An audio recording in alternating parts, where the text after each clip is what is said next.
Et vos histoires insolites, Anne-Sophie, il simule son enlèvement pour ne pas aller au travail. Direction Coolidge en Arizona, le 10 février dernier. Brandon, 19 ans, est retrouvé par la police, les mains attachées dans le dos, un bandana dans la bouche. Le jeune homme explique que 2 hommes masqués l'ont assommé et kidnappé devant chez lui.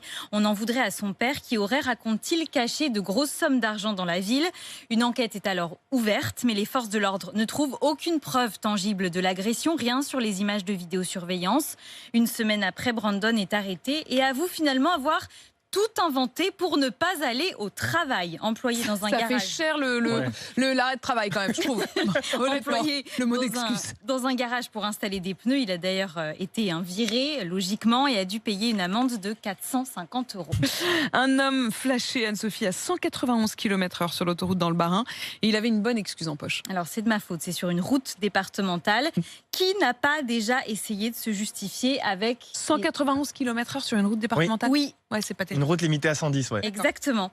Et qui n'a pas déjà essayé de se justifier avec des arguments un peu bidons, On pense quasiment toujours que ça va passer. Et le Covid, visiblement, donne de nouvelles idées. Exemple, donc, hier, avec cet homme de 88 ans, arrêté pour excès de vitesse.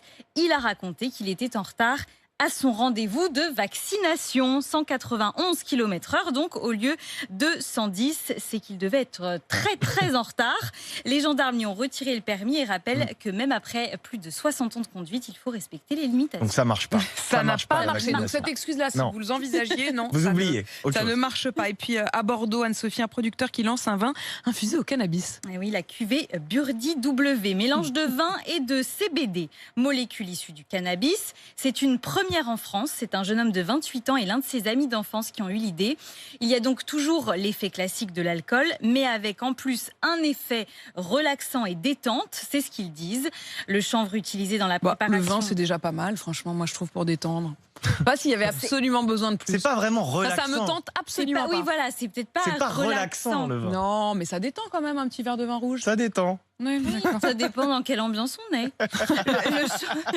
Moi, ça me suffit amplement.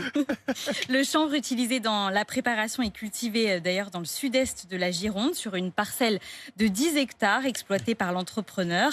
Alors l'ajout de CBD ne permet pas au produit final d'être juridiquement reconnu comme du vin, mais comme une boisson aromatisée à base de vin.